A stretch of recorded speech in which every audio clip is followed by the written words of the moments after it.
Segunda carta de Paulo a Timóteo, capítulo de número 1, versículo de número 7, diz a palavra: porque Deus não nos deu o espírito de medo, mas de poder, de amor e uma mente sã.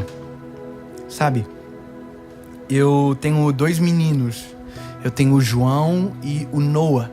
O João tem 2 anos e 4 meses e o Noah tem 4 meses. Eles nasceram exatamente no mesmo dia, 2 anos de diferença um do outro. E sabe, eu me lembro o João, quando nós começamos a deixar ele, deixar não, né, porque você não deixa, mas a comemorar que ele começou a andar. Nós tínhamos uma escada na nossa casa e a gente começou a ouvir dos nossos amigos, muitas pessoas diziam: olha, coloca proteção na escada logo, hein? Coloca proteção logo. Aí eu me lembro também que as pessoas diziam: tem piscina? Ou se tiver piscina, tem que colocar grade de proteção. Tem sacada? Se tiver sacada, tem que colocar redinha, tá? Porque as pessoas começaram a preocupar porque agora o meu filho estava andando. Então, agora estava correndo muito mais risco. Nós tomamos algumas atitudes para que ele entendesse o perigo de cada coisa, sabe? O medo como um sentimento que previne, nesse momento, um acidente. O medo que previne uma queda, um susto muito maior, mas não um medo como um espírito que te domina, mas um medo que te previne de tomar decisões que podem ferir você. Então a gente falava como todo papai fala para um filho: filho, ó, manda tomar de dodói. Aí ele fala: dodói? Dodói. Aí ele falava: ó, filho, água não vai, perigo, hein? Vai, dodói, neném vai afogar. Dodói. Ele: dodói? Dodói. Mas sabe o que é uma coisa engraçada? Teve um dia que eu avisei ele de algum perigo, de alguma coisa, e pela primeira vez na vida ele teve o dodói a qual eu havia prevenido ele. E quando ele caiu, chorou. Eu não me lembro exatamente a cena, aonde foi, mas eu me lembro que ele disse: dodói, papai, dodói. Pois é, dodói, papai avisou. Então esse sentimento, esse medo, não é um medo que nos paralisa, não é um medo que nos tira do propósito de Deus, não é um medo que nos faz, sabe, desesperar, perder a nossa sanidade. Não, esse é o medo que nos previne, esse é o medo natural, e esse medo a gente não pode perder. Por que o bom nadador às vezes é o que morre afogado? Porque ele perdeu o medo. Então perder o medo nem sempre é bom. Nós precisamos desse medo, porque é isso que nos mantém muitas das vezes seguros. Aí você vai dizer: bom, David, mas aí você está dizendo o tempo todo agora, durante alguns minutos, que perder o medo não é bom perder o medo, e o tema da mensagem é perca o medo. Perca o medo. Como assim? Perca o espírito de medo. E esse espírito de medo é totalmente diferente de tudo aquilo que eu falei até agora.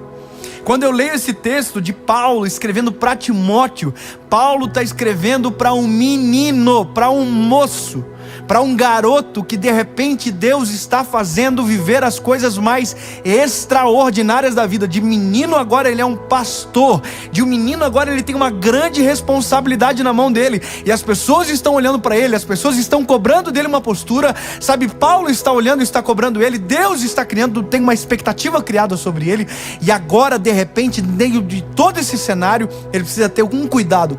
Ei, se você entender bem, isso vai ser sarador para a sua vida. Paulo está dizendo: ei, ô Timóteo, Deus não nos deu um espírito de medo. E aí você vai para a Bíblia, você vai entender o medo. A Bíblia vai dizer: o verdadeiro amor lança fora o medo. E sabe, quando eu estou pregando o evangelho para você, eu não estou pregando o evangelho de medo. E eu vou te dizer por quê. Porque tem muita gente que não conhece o Jesus, que é o Jesus da Bíblia. O Deus da Bíblia não é o Deus do medo, porque o verdadeiro amor lança fora o medo. Tem muita gente que nunca teve uma experiência real com Jesus, porque ao invés de amá-lo, aprendeu a sentir medo dele. E porque tem medo dele, tem medo de tudo e gosta de sentir medo. Tem gente que cultiva o medo. Eu vou falar uma coisa para vocês. Eu vi um negócio hoje. Ah, meu Deus. Eita, meu Deus. Vou falar. Eu vi um negócio engraçado no Twitter hoje. Alguém comentou assim: Eu fui ver um livro aqui, não vou falar o nome do livro, tal, nada. Mas olha, muito macio assim, falava muito do amor de Jesus. Não gostei muito não. Eu gosto mesmo é de apanhar. Eu gosto mesmo de ser esmagado. Eu falei, nossa, isso é doença. Isso é doença. Quem gosta, isso é doença. Você tá entendendo? É gente que foi dominada por um espírito de medo. Então o medo virou um cultivo da pessoa. A pessoa gosta de se sentir oprimida. A pessoa gosta de se sentir sobrecarregada. Ela gosta daquela palavra que coloca assim, meu Deus do céu. Não. O evangelho de Jesus é uma boa nova. E boa notícia não traz peso. Boa notícia tira o peso, tira o jugo, despedaça o jugo. Ele alivia o cansado, o oprimido. Então, meu lindo, se você está dominado pelo espírito de medo, tem te feito cegar, não tem feito você ver a esperança em absolutamente nada, não tem feito você enxergar um cenário de paz, um cenário de misericórdia, um cenário de amor, eu quero dizer, esse não é o espírito de Deus agindo em você. Esse é o espírito de medo. E esse espírito de medo paralisa você, impede você de viver os melhores dias da sua vida, impede você de viver o evangelho de verdade, impede você de conhecer Jesus de verdade. Você está morrendo de medo dele, ele só queria que você o amasse e você entregasse a sua vida e deixasse ele controlar todas as coisas. O medo, enquanto nos domina, nos afasta da perfeição de Jesus. E aí quando você lê Paulo dizendo para Timóteo, Paulo diz, olha, Deus nos deu o espírito de poder. Gente, como assim? Poder, ousadia. Gente, ousadia é ter coragem de fazer o que ninguém faz. Isso é o refém de um espírito de medo. É coragem. Pois é, mas é Deus que nos dá. É Deus que colocou isso dentro de nós. O medo nos paralisa de viver aquilo que Deus tem. Por isso que expulsar o medo é a melhor coisa. Não é isso que eu quero não. Eu quero aquilo que Deus tem. E aí ele vai dizer, espírito de medo Deus não deu, mas Deus deu. Espírito de poder, amor que lança fora o medo. E o último, ele vai dizer uma mente sã. Sabe, se você tiver uma mente sã, se você entender que o Espírito de Deus te dá poder, te dá amor, te dá uma mente sã, no meio de qualquer tempestade, no meio de qualquer problema, você sempre terá alguém para olhar, Cristo. Lembra do que falávamos agora há pouco sobre a paz que excede todo entendimento? Pois é exatamente isso. A paz que excede todo entendimento está em Jesus. Jesus que é o verbo amar. Jesus que é o amor.